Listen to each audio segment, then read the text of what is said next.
Do you want to buy a big piece of land, something that's 2, 3, 5, 20, 100 acres to build your custom home on?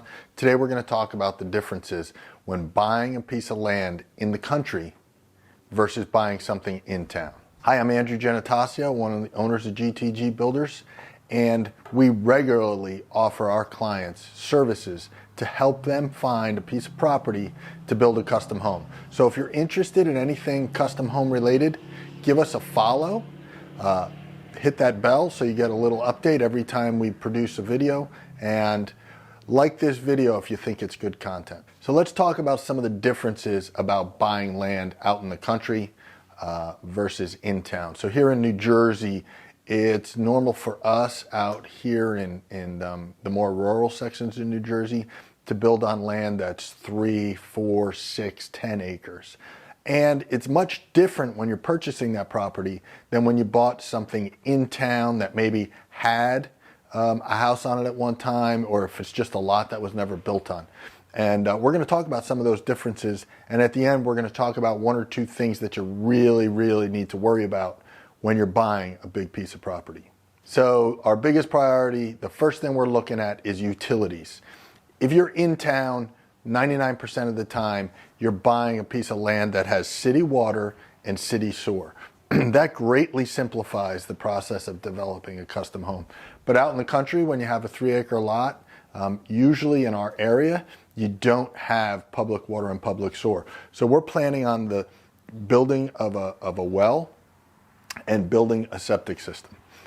As custom home builders, we know what the costs are in general areas, and we include that in your site improvement budget. So we can help you understand what it's going to cost to build the septic.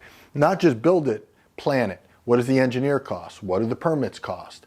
All of that is really important to know. If you were buying that in-town lot, it'd be easy to guess, oh, we just have to hook up to the sewer. It's right there in the front of our lot. Same goes for a well. We need to work with the state, the county, and the local building department to get that well permitted.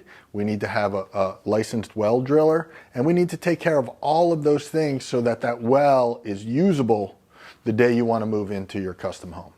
After that type of utility, we're going to talk about how are we going to power the house? How are we going to get electric to the house? Are we going to have natural gas, which is fairly rare on bigger lots? Are we going to do propane or oil? There's still some clients that want to use oil. We try to steer most of our clients on big lots to propane. We can also talk about, is there a way to do geothermal, and is there a way to do solar? So all of those things around energy. How are we going to use electric? When we get electric from the street to your house, do we want to use that as our main power source? Do we want to heat the house? Do we want to cook with it? Many times our average solution is that we're using propane for cooking and heating with super high efficiency utilities. So that's another thing that we talk to our clients about upfront when they're building a house. How are we going to solve that energy problem? So another concern when we have a big lot is access. Where are we going to put the driveway? How long is that driveway going to be? And what things do we need to consider? Are there any bridges that would need to be built? Are there any trees that need to be removed? And are we going to pave this driveway, or will it be a stone driveway? Are we going uphill or downhill? Is it flat? So all of these things are something we're going to look at and talk to our clients about, because access can have ripple effect on other planning issues. So one other area that we're looking for clients, which is cost driven, is tree removal and believe it or not, dirt. Are we going to have to remove trees? Are there a lot of trees? Because when we have to remove trees, we have to consider the cost for the tree removal. What are we doing with those trees? What are we doing with the stumps? Is it just around the house? Is it the driveway? Or are we cutting a lot of trees down to make a nice big open yard? Something we'll talk to our clients about. Another thing we'll talk to them about is dirt. Do we have an excess of dirt that we're going to have to pay to get rid of? Can we come up with a creative way to get rid of it on site and save some money? Or are we going to have to bring dirt in to create a flat and level spot for your yard? All of these things are things that might not be really evident to you the first time you look at it, but with all the experience we have, we can provide our client a list of things to be concerned of. So if you stuck around, Couple of things that we really worry about when we're building a new custom home. First is wetlands. With a big piece of property, we want to ensure that if there are wetlands, we know where they are. Better yet, that there are no wetlands. So we're talking with people, engineers, other professionals, soils experts, and we're going to talk to them about, does this land contain any wetlands? Can we see it? And if so, is it going to affect our project? It's a big one because you don't want to buy a piece of property and then have the fact that there are wetlands present make it so you can't build a house. Obviously, that's a huge problem. And the other big question we're going to take a look at before a client purchases a property is zoning.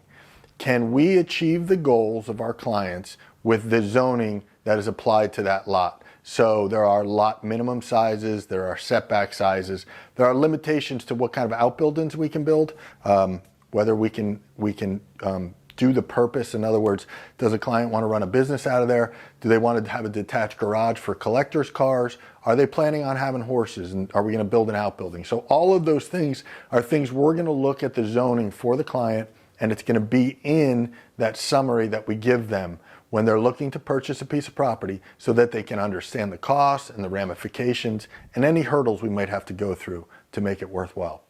If you stuck around this long, I appreciate it. It's just a little bit of information about buying a larger piece of property out in the country. If there's anything we can do, please feel free to reach out. If you have thoughts on this video, please leave us comments.